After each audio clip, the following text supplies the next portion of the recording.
Let's draw a cute cat with a ladybug in Procreate. You'll get a free drawing guide, brushes, and a color palette to follow along. I'll guide you step by step and share helpful tips and tricks, secret techniques, and Procreate features I use all the time. To follow along with me, you can download a free file that includes a detailed palette, a reference image, a canvas, a guide, and a paper texture.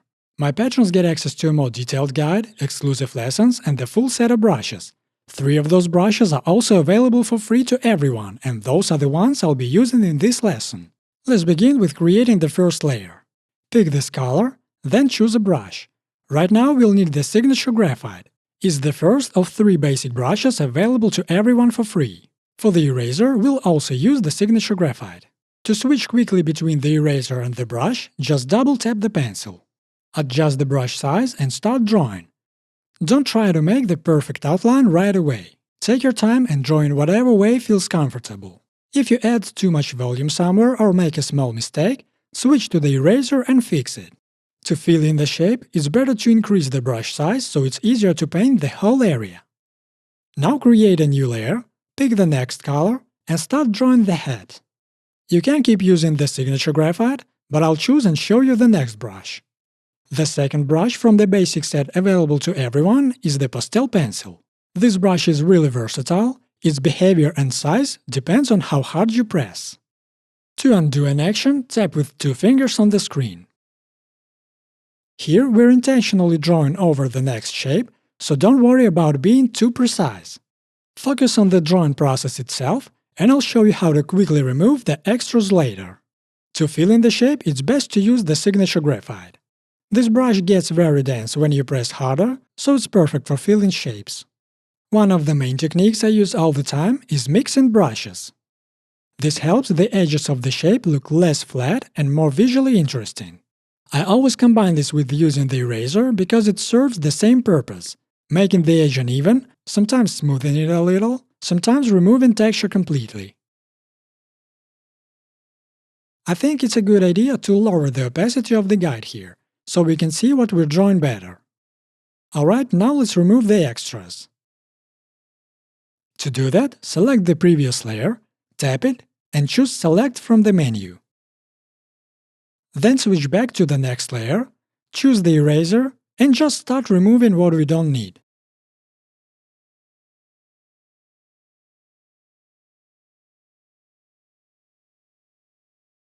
Watch closely how I create layers, because when making a new layer, you always need to select the layer above which the new one will appear. So if you want to understand the order of the layers, keep an eye on which layer is selected when I create a new one. This example will clearly show how the pastel pencil works. As you can see, if you press lightly with the pencil, you get a dense line with a good feeling. But if you press harder, a clear texture appears.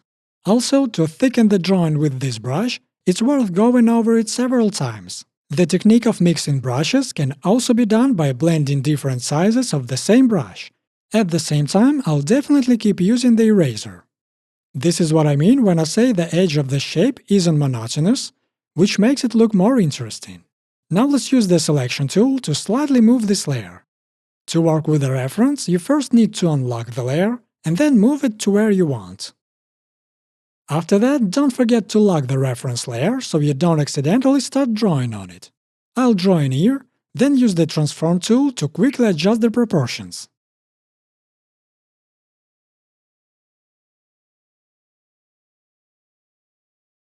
Next we draw the other ear, and then move on to drawing the flower. First we'll do a rough sketch for ourselves.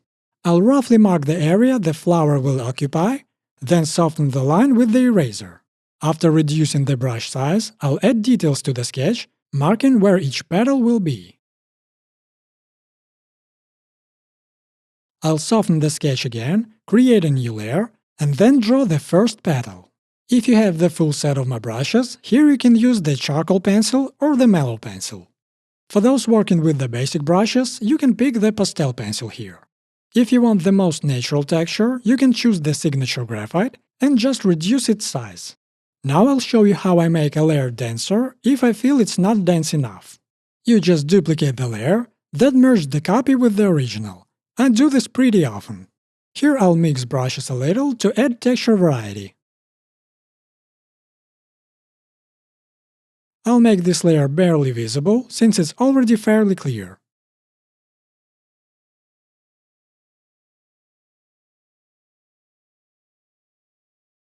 If something goes wrong, don't hesitate to use the eraser. Just remove what you don't like and draw it again. We'll erase the sketch and draw the flower's center. Don't forget about the transform tools, they save us a lot of time. In this tutorial, like in all others, I'll teach you how to pick the right colors yourself. So let's start simple. We need the Value tab. There we're interested in hue, saturation and brightness. Now let's lower the saturation a bit, fill the layer, and see the difference. As you can see, it became noticeably lighter. We'll come back to more advanced color adjustments later, but for now, let's take a green color and draw a leaf on a new layer. If you have all my brushes, try using several textured brushes here and keep mixing them with each other, applying the eraser as well. If you only have my basic brush set, don't worry, I'd actually recommend getting really comfortable with those basic brushes first. Then you can start experimenting with the rest of the brushes from my collection to improve your style or try something new for yourself.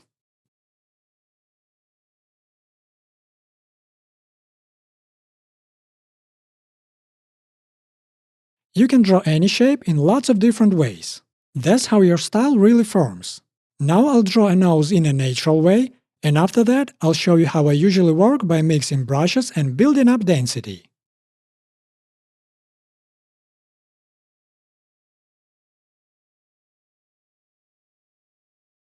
If what we've drawn looks too sharp, you can always use the Gaussian blur to soften the shape.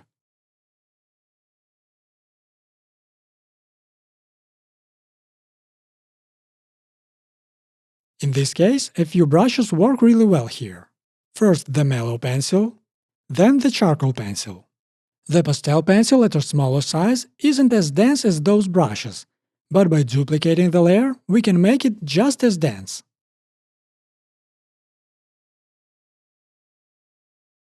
Duplicate this layer a few times and then merge the layers. Next, use the eraser and tweak the shape a little if needed.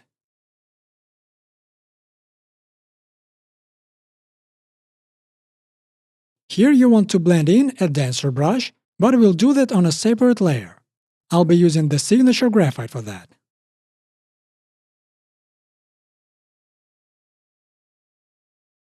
Look at how these layers look together, and now how they look separately. I really like how they blend, so I merged the layers. As you can see, even a fairly dense layer can be duplicated again, but for me this already feels like overkill. Create a new layer, then start drawing without trying to fit the exact shape right way. It's easier to draw pretty loosely at first, and then just erase the extra parts. To keep your layer panel tidy, you can group layers. Create as many groups as you like, and rename them if needed. To draw the whiskers, first pick this color, then change it afterwards. Don't feel like you have to pick exactly the right color before drawing every new shape. It's better to adjust the color after you've drawn what you want. Here I draw a line, then pause for a second, and Procreate automatically creates a perfectly straight line. Now increase the layer density, then go to Color Settings and lower the saturation and brightness before filling the layer. I think it's worth changing the hue by stepping from 30 to 20.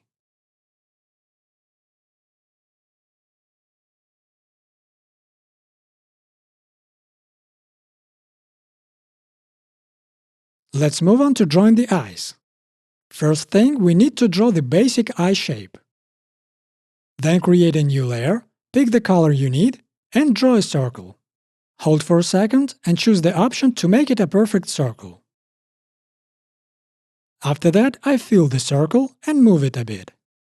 Next, duplicate this circle and fill it with the next color. Now resize that circle. To create the highlight, we need white. Let's make it ourselves by dropping saturation to 0 and pushing brightness all the way up to 100. After that, lower the opacity of the highlight. Apply a clipping mask to each of these layers. Make a copy of each of those layers one by one, and then drag those copies to the top.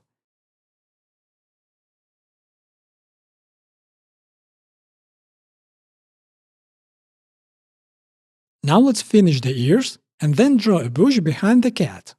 We're doing this because the cat is wearing a white shirt. If we draw it right on a white background, it'll be hard to see what we're drawing. So first let's draw the bush where the shirt will stand out clearly. Let's pick white and draw the sleeveless shirt. You should get something similar to what I did. Next we'll draw the suit first, and then the shirt sleeves and paws. In these cases, it's better to draw more and erase what's unnecessary later.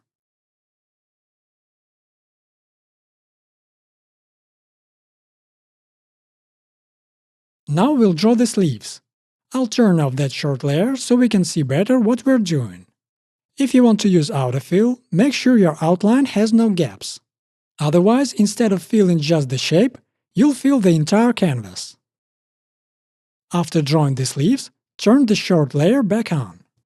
Then we move on to drawing the paws. Don't forget to add the tail as well.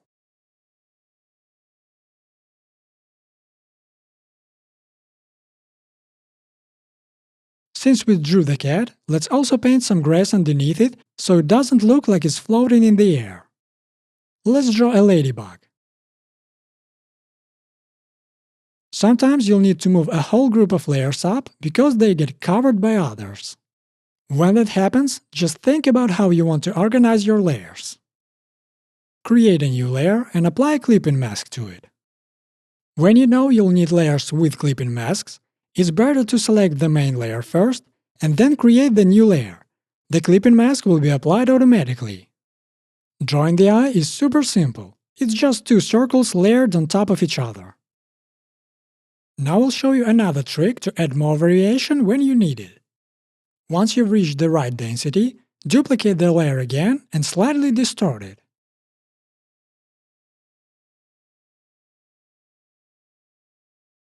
Let's group the ladybug layers to clear some space in the Layers panel and move on to drawing flowers. After drawing the first flower, duplicate it and fill it with a different color. Then let's send the blue flower backward. I place flowers according to reference, but you can arrange them however you like. Let's take green as a base and adjust it to a darker shade for painting the flower stems. We see that hue is at 90. It's safe to move 2 steps down from that, changing it to 80. After that, try different saturation and brightness values, making several samples until you find the right combo. I settled on saturation 61 and brightness 55. Once we draw all the stems for the flowers, let's fill the background and then paint a cloud behind the cat. Now we need to draw small flowers on the grass, and their color is going to be lighter than what we currently have in the palette. So first, we'll take this color as a base, sample it, and then start adjusting it. Look at how big the difference is just from changing the hue parameter. The difference is especially noticeable because we moved 2 steps to the right, changing the value from 0 to 10. If we had only moved 1 step to 5, the change would have been much smaller. Let's duplicate this flower and change the color for the copy as well. We'll take this color as a base and check its hue value. It's around 195. Let's create a noticeable difference by shifting it to 205, 2 steps to the right. Now let's lower the saturation and raise the brightness. It turned into a really nice color, and now we'll create even lighter version of it by lowering the saturation further. Now we'll make a lighter version of this color simply by reducing the saturation. We don't change the hue here because we don't want a color difference, just a lighter tone. Let's see what we can do here. We've done something similar before. The hue is around 0, so let's move it 2 steps to the right and change it to 10. After that, we lower the saturation to make the color lighter. In this case, with the hue at 5, we'll only move 1 step, changing the value to 10. If you're interested in experimenting, try making several samples by shifting 2 or even 3 steps, then tasting different combination of saturation and brightness. I recommend doing this with every color to get faster at choosing the right tones. Here I'll change the hue from 195 to 205, moving it 2 steps to the right. This warms up the color, but since we'll lighten it, it won't feel warm. It'll nicely balance the base color. We don't need too much color difference here, so let's just move 1 step to the left, changing the hue from 25 to 20. Then we try various saturation and brightness combos again.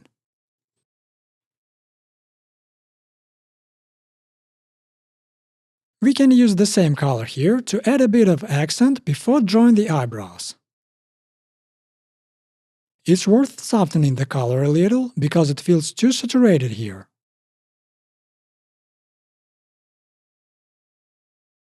When working with light colors like this, it's better to start by adjusting saturation and brightness, and only then tweak the hue.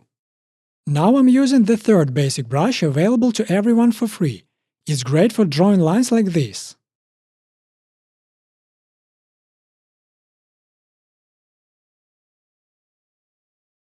Once we've created the color, the process goes faster. We can just create the layer we need and then pick the right color directly from the illustration. Here the gesture pencil works perfectly, but we can also use the pastel pencil. Let's soften these lines a bit with the eraser.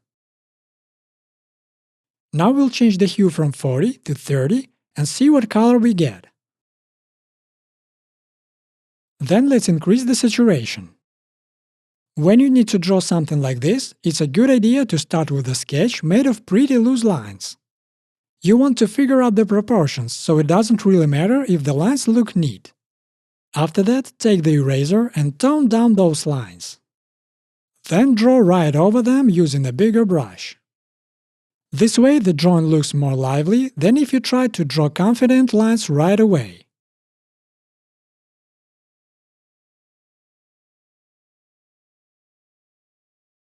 You can also select these lines using freeform selection and resize the stroke.